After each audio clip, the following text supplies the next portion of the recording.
They thought I was fragile, that my silence meant defeat. But when I exposed my daughter-in-law's true face in front of everyone she wanted to impress, her empire of lies collapsed in a single breath. Comment below where you are watching from, because this story is not just mine. It is the echo of countless humiliations carried in silence, waiting for the moment to strike back. My name is Margaret Hall, and though the world saw me as a quiet widow in Savannah, Georgia, my silence was a mask of its own, a disguise for the storm I carried. For years I cried when no one could see me. I cried into pillows that smelled of dust and loneliness, into handkerchiefs folded neatly in drawers as if order could erase despair. Each tear was a record of my erasure, a reminder that I was no longer the woman I had been. The loss of my husband had already carved me hollow, but it was not grief alone that drowned me. It was the daily dismissal at my son's table, the quiet smirks, the words sharpened like glass yet wrapped in honey. Her name was Rebecca Carver, though she insisted on Becky, as if shortening her name excused the cruelty she delivered. She was 32, a corporate lawyer with the kind of charm that dazzled strangers but cut me to pieces. In public, she was gracious, eloquent, the embodiment of composure. Behind closed doors, she wielded sarcasm like a blade, striking me in ways invisible to others. I wanted to believe that her vows to my son were born of love, but I learned quickly that ambition, not affection, was the foundation of her devotion. My son Daniel, 34, an engineer who could design bridges of steel, lacked the courage to raise even one word to shield me. When Becky humiliated me in front of guests, he laughed awkwardly, claiming I took things too seriously. When she told others that my life existed only through his generosity, he remained silent, sipping his wine as if silence could preserve peace. The boy I had raised with lullabies and sacrifice had become a man who measured love by convenience, and in his comfort I disappeared, a ghost seated beside him. But humiliation is not a permanent wound, it is a seed. With every cruel remark, every dismissive smile, every shallow defense, something hardened within me. My days became rituals of endurance. I watered my magnolias in silence, their white blossoms brighter than my own fading dignity. I dusted the shelves where old books waited like witnesses, their spines cracked with age, yet still resilient. I poured tea into porcelain cups that had survived generations, whispering to myself that strength too could be inherited. Pain stopped being only pain. It began to shape me, pressing me into steel. I speak now not to beg for pity but to claim truth. Becky's mask could not last forever, and I was determined to be there when it fell. I was no longer the widow who cried herself into invisibility, ashamed of her tears. I became the custodian of those tears, and in their salt I discovered resolve. What you are about to hear is not the lament of a weak woman, but the testimony of someone who refused to vanish. My voice trembles as I confess, but make no mistake, my vengeance does not. Mornings in Savannah carried the kind of silence that could wound. The house I once shared with my husband felt cavernous now, each room echoing memories instead of voices. I brewed tea in a porcelain pot that had survived 3 generations, watching the steam curl like ghosts above the cup. The old clock in the hallway struck every hour with pitiless regularity, reminding me that time moved forward, even when I remained trapped in the same sorrowful moment. I would walk the garden paths where magnolias blossomed, their scent so heavy it almost suffocated me. Those white flowers became my companions, listening as I whispered questions no one else would answer. How had I, Margaret Halley, once a woman with a classroom full of eager students and a husband who respected me, become invisible in my own bloodline? The petals did not reply, but their fragrance told me that beauty could endure even in silence. In the afternoons, I found myself staring at photographs arranged on a wooden cabinet, polished by decades of care. Daniel as a boy, holding a wooden plane his father had carved. Daniel at 12, with a smile missing 2 teeth. Daniel in his graduation gown, his eyes burning with pride. Now those same eyes avoided mine at dinners, dimmed by fear of conflict, softened by a loyalty that belonged more to his wife than to me. I felt betrayed not by a stranger, but by my own flesh. Becky's presence lingered even when she was absent. Her words replayed in my mind like a cruel song. Margaret, you wouldn't understand. Margaret, let Daniel handle it. Margaret, times have changed. Each phrase chipped away at my identity, reducing me to a ghost haunting the edges of her polished life. I wanted to scream, but I swallowed the sound, convincing myself that silence preserved dignity. Yet the silence corroded me from within, eating away at every ounce of self-worth I had left. I thought often about my role in the family. Was I a burden, as Becky so often implied, or was I the foundation she feared because it reminded her she could never erase history?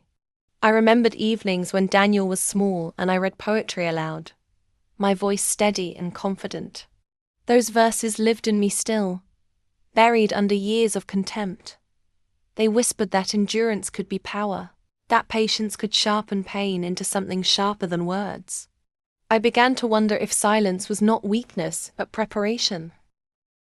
It was during those quiet hours, surrounded by memories and magnolias, that I began to understand.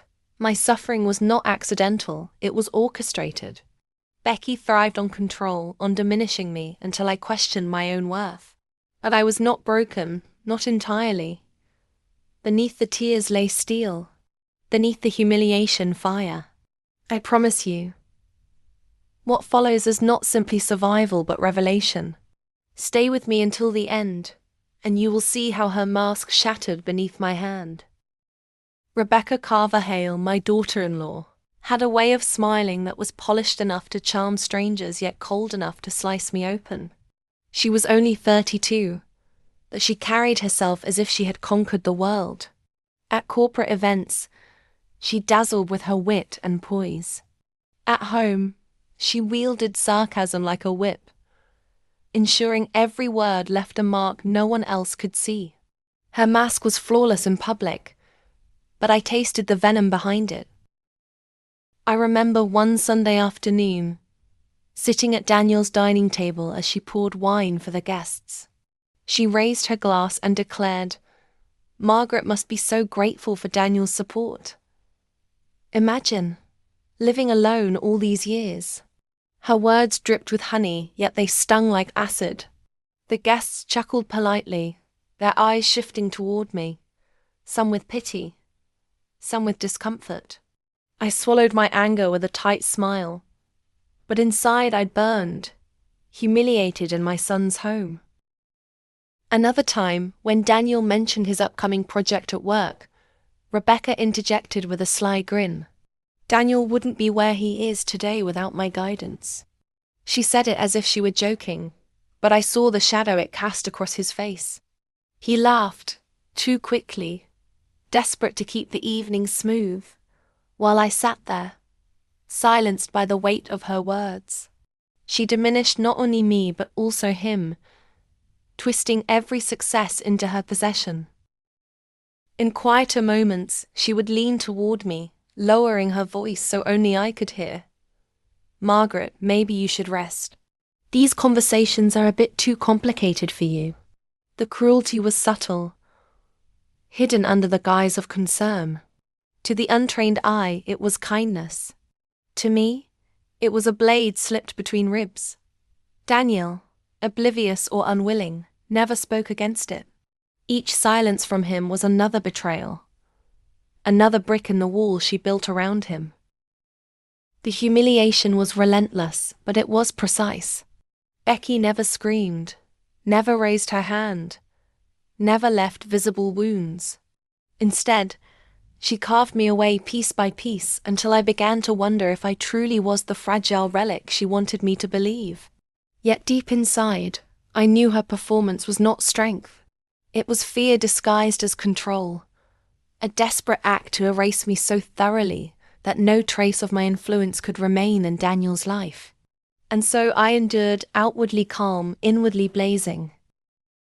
Every slight, every whispered insult, every performance at the dinner table was etched into memory. I did not confront her then, not yet. To fight her openly would have been to lose, for she had the audience in her hand. But the stage she built so carefully would one day betray her. I had no doubt. What she thought was dominance was merely scaffolding, and I would be the one to pull it down. The night I realized my silence had become complicity.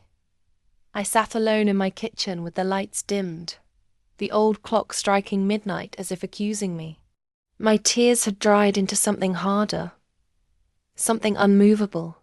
For years I had mistaken endurance for dignity, but that night I understood endurance without action was surrender. My humiliation had fermented into fury, and I could no longer allow Rebecca's voice to define the story of my life. The trigger came during a family dinner when she mocked a book of poetry I had given Daniel, a volume that had once belonged to my late husband. Rebecca laughed, asking in front of others why anyone would waste time on such sentimental nonsense.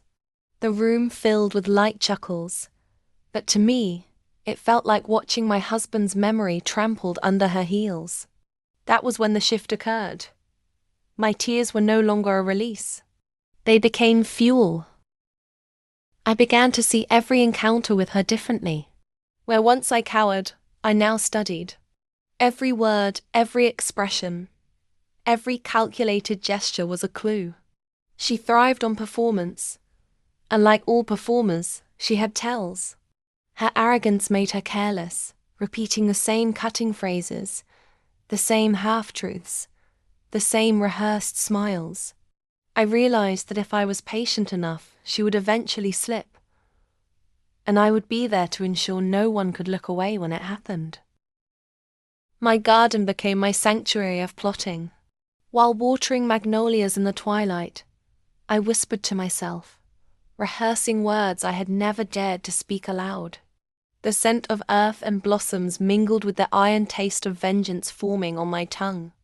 I was no longer mourning my losses, I was cataloguing them, turning each one into a weapon. The mask she wore was strong, but masks are fragile things when tested under the right weight. Daniel's passivity no longer hurt me the way it once had. Instead, it clarified my mission. If he would not fight for me, then I would fight for myself. I no longer sought his protection or his recognition. My focus sharpened solely on Rebecca, the woman who thought herself untouchable. She believed she had erased me, but in erasing she had carved the outline of something sharper, stronger, waiting to cut back. My silence was over. My strategy had begun.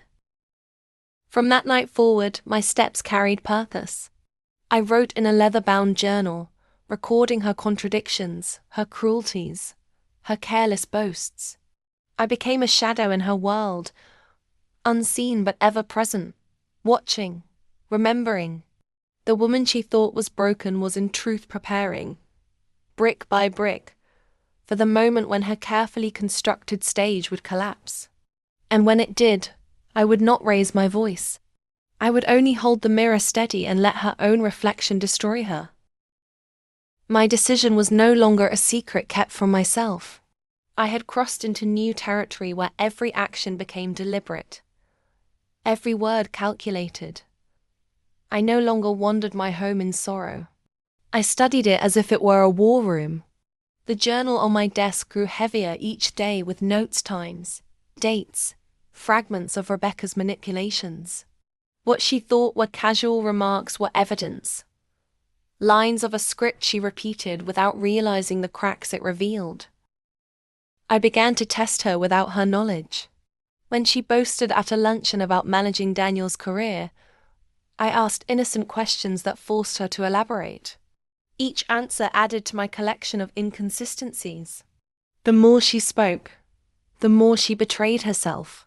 She believed my silence was ignorance, but in truth it was surveillance. I was no longer the grieving widow she sought to erase. I had become the quiet archivist of her downfall. But even the sharpest mind requires allies.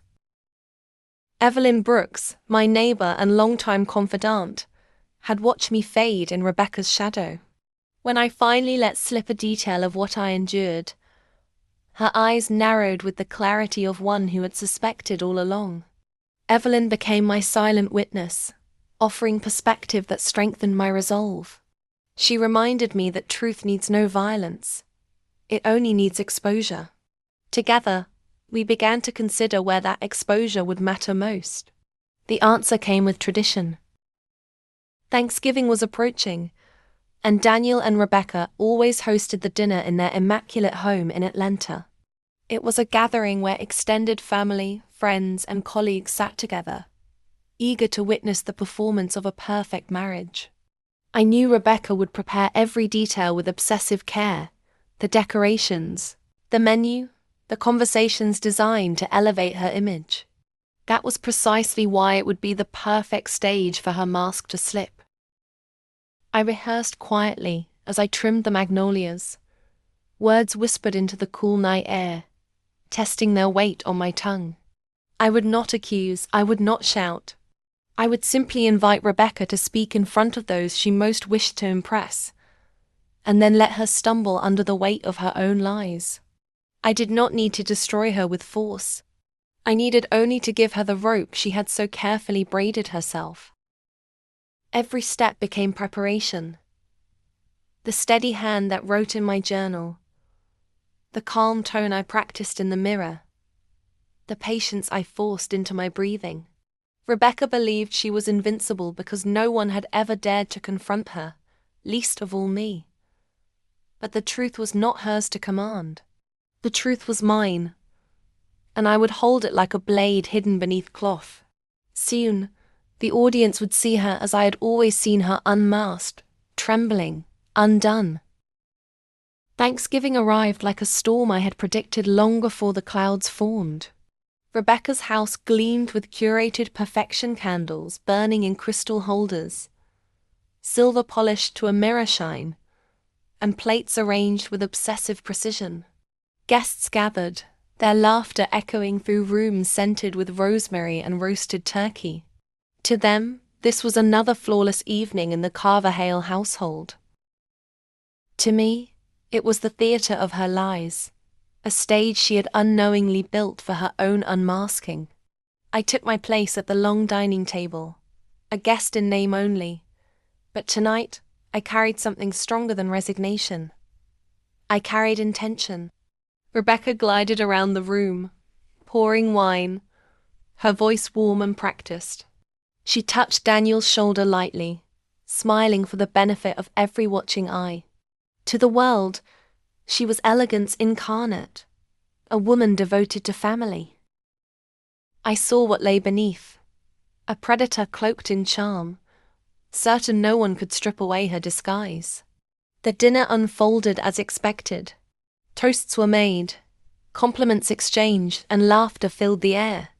I waited, silent but alert, until the moment arrived with natural ease.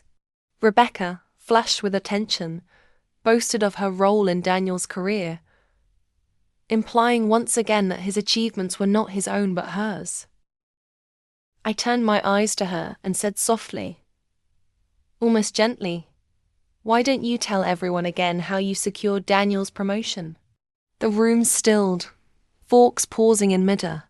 Her smile faltered, just for an instant before she tried to recover. "Oh, well, I only guided him through some decisions," she replied, laughter forced and brittle. Yet her words tumbled awkwardly, contradicting stories she had told in the past. I pressed no further. I simply looked at her with steady eyes, the weight of silence pressing down on her like judgment.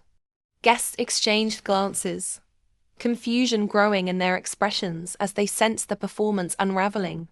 Daniel shifted uncomfortably in his seat, his gaze moving between us. He opened his mouth as if to speak, then closed it again, trapped in uncertainty. Rebecca's mask slipped further as her voice rose in protest, insisting on her importance, her indispensability. The more she spoke, the less convincing she became. Her elegance cracked, revealing the sharpness beneath. She was no longer the perfect hostess. She was a desperate woman trying to hold together a facade collapsing in front of her audience. I remained calm, my hands folded neatly in my lap, my voice absent. I did not accuse, nor did I defend. I allowed her to drown in her own contradictions, to expose the venom she had always concealed. When the last of her charm dissolved into strained anger, the silence that followed was heavier than any outburst. In that silence, I knew her mask had fallen, and nothing she built could ever stand the same again. The silence after Rebecca's unraveling was more deafening than any outburst could have been. Forks rested untouched, glasses of wine remained half-raised, and the candle flames trembled as if even the air recoiled from the tension. Around the table, eyes avoided one another, though I could feel their weight pressing against my skin. In that silence, I sensed the fracture I had long awaited. Something had shifted irrevocably, and no one present could pretend otherwise. Rebecca tried to laugh, a brittle sound that cracked before it left her lips. She muttered about being misunderstood, her tone straining toward casualness but sinking into desperation. No one responded. Daniel sat frozen, his jaw tight, his gaze fixed on the tablecloth as if he could disappear into its threads. The mask she had crafted so carefully had slipped, and no smile, no witty remark could replace it. I did not need to speak. Her collapse was complete. The air felt heavy, dense with unspoken judgments. Guests excused themselves quickly. Conversations cut short. Excuses about early mornings and long drives offered with haste. Plates were cleared half full, the feast abandoned. The perfect image Rebecca had staged for them had disintegrated into ashes, and though no one said it aloud, I knew they carried fragments of her disgrace with them as they left. Whispers would follow, doubts would spread, and her empire of appearances would erode from within. Daniel finally looked at me, his eyes wide with something between confusion and recognition. For a fleeting second, I wondered if he saw me differently, not as the weak woman he had ignored, but as the mother who had remained, unbroken. Yet he said nothing. Silence was his refuge, and silence was his prison. In that moment, I no longer needed his defense. I had defended myself, and in doing so, I had shown him the truth he could no longer deny. Rebecca vanished into the kitchen, her footsteps sharp against the tile. I heard the clatter of dishes, the slam of a cabinet door, the hiss of breath forced through clenched teeth. I remained seated at the table, hands folded, calm as stone. I had no reason to chase her. Her war was over, not with a scream, but with a silence she could not control. The performance was finished, and the audience had seen her without costume. When the last guest departed and the house sank into uneasy quiet, I stood and smoothed the fabric of my dress. The candles had nearly burned to their bases, wax dripping in pale rivers across the table. I blew them out one by one, each flame extinguished like the illusions that had ruled this house for too long. In the darkness that followed, I felt no fear, no regret, only clarity. Rebecca's mask was gone, and I was still standing. In the days that followed, silence became a different kind of companion.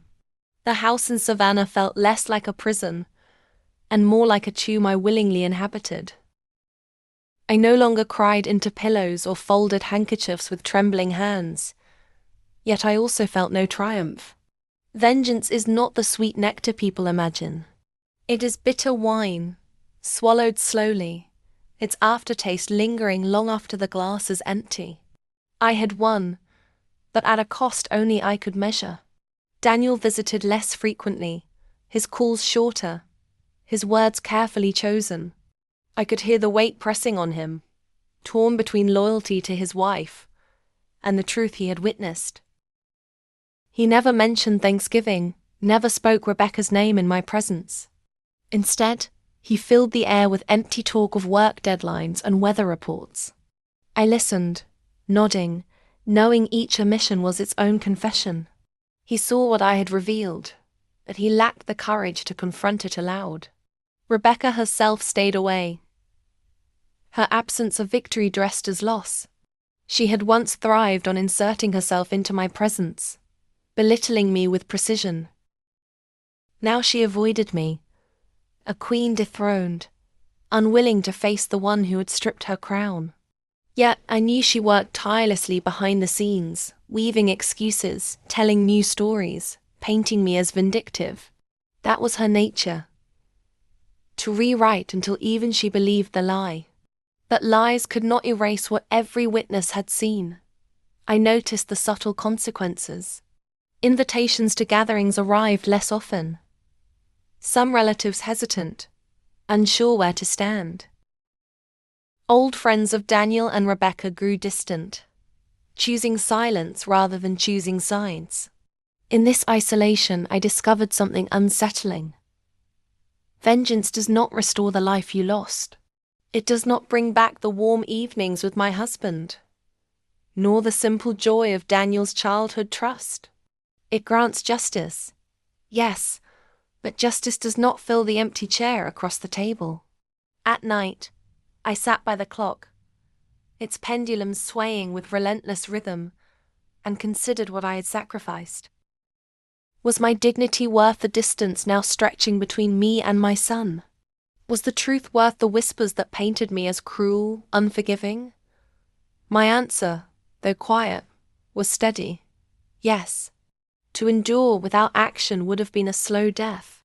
To strike back, even at this cost, was to prove I still existed, unbroken, unyielding. And so I bore the weight of consequence with the same steel I had carried into battle. I did not regret exposing Rebecca, though I mourned what it had stolen from me in return. The bond between mother and son had been fractured, perhaps forever, yet I knew this. I had not vanished. My tears had not drowned me. I had spoken without shouting, acted without violence, and in doing so, I had reclaimed myself. That, above all, was worth the price. The image of that Thanksgiving table has never left me.